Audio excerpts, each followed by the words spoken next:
অনেক রকমভাবে ফুলকপি তো খাওয়া হলো, তাহলে চলো এবার একটু মুখের স্বাদ পাল্টানো যাক। আজকে তোমাদের জন্য তাই আমি এঁচোড়ের ডালনার রেসিপি নিয়ে এসেছি। বাজারে এখন বছরের প্রথম এঁচোড় উঠছে এবং সেই এঁচোড়ের নিরামিষ ডালনার রেসিপি আজকে আমি তোমাদের জন্য নিয়ে এসেছি।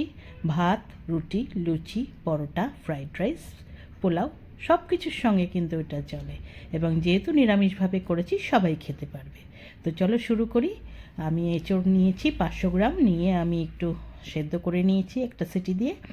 আর আমি দুখানা আলুকে এরকম বড় বড় টুকরো করে কেটে রেখেছি। একটা মিডিয়াম সাইজের টমেটোকে কুচো করে রেখেছি। 1 চামচ আদা বাটা রেখেছি, কিছুটা জিরে রেখেছি, আর গরম মশলার মধ্যে 2টো এলাচ, 2টো লবঙ্গ, 2টো দারচিনি, একটা শুকনো লঙ্কা রেখেছি, আর আমি 2টো তেজপাতা রেখেছি ফোড়নের জন্য। তাহলে এবার প্রথমেই কড়াইতে আমি বড় 1 চামচ সর্ষের তেল দিয়ে দিলাম। এই তেলেই রান্না হবে, আর কিন্তু আমি কোনো তেল দেব না।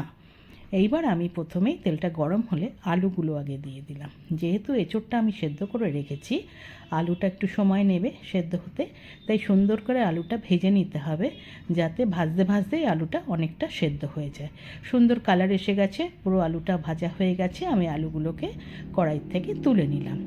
এইবার ওই তেলের মধ্যে আমি ফোড়ন দেবো। ফোড়নের জন্য যা যা রেখেছি সব একবারে দিয়ে দেবো। সাদা জিরে দিলাম, গরম মশলাগুলো দিলাম, শুকনো লঙ্কাটা দেব, আর তেজপাতাটাকে আমি অর্ধেক করে দিয়ে দিলাম। সব ফোড়ন দিয়ে ভালো করে তেলের মধ্যে একটু নাড়াচাড়া করে নিয়ে যে টমেটোটা কেটে রেখেছিলাম সেই টমেটোটা আমি দিয়ে দিলাম। দিয়ে টমেটোটা একটু তেলের মধ্যে ভালো করে নাড়াচাড়া করে নিচ্ছি। সুন্দর একটু ভাজা হলে তার মধ্যে এবার এঁচোড় সেদ্ধটা আমি দিয়ে দিলাম। দিয়ে এঁচোড় সেদ্ধটা তেলের মধ্যে ভালো করে কিন্তু মিশিয়ে নিতে হবে। সুন্দরভাবে তেলের মধ্যে এঁচোড়টা ভালো করে মিশে গেলে এইবার এর মধ্যে আমি যে আলুটা ভেজে রেখেছিলাম সেই আলুটা দিয়ে দিলাম, আর 1 চামচ যে আদা বাটা রেখেছিলাম সেটা দিলাম। দিয়ে এবার আমি মশলা দেবো। 1 চামচ জিরের গুঁড়ো দিলাম, 1 চামচ ধনের গুঁড়ো দিলাম, আমি 1 চামচ লঙ্কার গুঁড়ো দিলাম, আর 1 চামচ হলুদ গুঁড়ো দিলাম।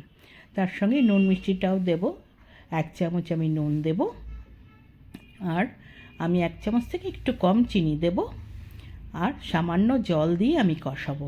নাড়িয়ে নিয়ে সমস্ত মিশিয়ে নিয়েছি। যেহেতু আমি বেশি তেল দেইনি, আমি সামান্য একটু জল দিয়ে কিন্তু এই এঁচোড়টাকে কষিয়ে নেব।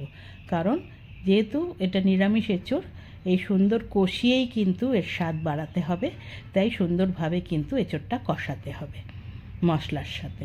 দেখো আমি ভালো করে মিলিয়ে নিয়ে এবার ঢাকা দিয়ে আমি কিন্তু 2-3 মিনিট সুন্দরভাবে গ্যাস সিম করে এটাকে কষিয়ে নেব। 3 মিনিট পরে খুলেছি, অনেকটাই বেশ সুন্দর কষানো হয়ে গেছে। একটু মিলিয়ে নিচ্ছি। মিলিয়ে নিয়ে এবার আমি জল দিয়ে দেব গ্রেভির মতো। আমি বড় 1 কাপ জল দিয়ে দিলাম। দিয়ে ভালো করে জলটাকেও এবার কিন্তু মিশিয়ে নিতে হবে। জলটার মধ্যে পুরো এঁচোড়টা যাতে ঢুকে যায় সেরকম জল দিলাম। তোমরা তোমাদের যেরকম ইচ্ছা গ্রেভির সেরকম জল দেবে। দেখো এবার যেই মিলে গেল, এবার আমি ঢাকা দিয়ে এবার গ্যাসটা সিম করে দিয়ে আবার 7 থেকে 8 মিনিট ফোটাবো। 7 থেকে 8 মিনিট রান্না করার পরে আমি ঢাকা খুলেছি। আমার কিন্তু সুন্দরভাবে আলু সেদ্ধ হয়ে গেছে, এঁচোড়ের ডালনা মোটামুটি হয়ে এসছে। এইবার আমি ওপর থেকে ভাজা মশলার গুঁড়ো 1 চামচ ছড়ালাম, আর 1 চামচ ঘি দেবো। ভাজা মশলাটা হচ্ছে যেটা আমরা সব বাঙালি ঘরে আমরা তৈরি করে থাকি। একটু জিরে, একটু শুকনো লঙ্কার একটু ধনে শুকনো খোলায় ভেজে আমরা গুঁড়ো করে নিই, সেই ভাজা মশলাই কিন্তু আমি ইউজ করেছি 1 চামচ। দেখো সুন্দরভাবে ভাজা মশলার ঘি দিয়ে মিলিয়ে নিয়ে আমি গ্যাস বন্ধ করে ঢাকা দিয়ে স্ট্যান্ডিং টাইমে 5 মিনিট রেখে দিয়েছিলাম। তারপরে খুলেছি। আমার এঁচোড়ের ডালনা একদম রেডি টু সার্ভ। আমি একটা সার্ভিং বলে সার্ভ করে দিয়েছি। গরম ভাতের সাথে তো খেতে খুব ভালোই লাগে। রুটি, লুচি, পরোটা যেমন বললাম, ফ্রাইড রাইস, পোলাওয়ের সাথেও দারুণ লাগে। একবার এইভাবে করে খেয়ে দেখো, আমাকে জানিও।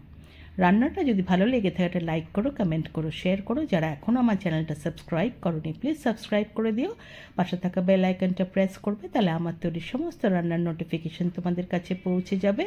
আবার নতুন রান্না নিয়ে আসবো। আজকে তাহলে চলি, তোমরা ভালো থেকো, টাটা।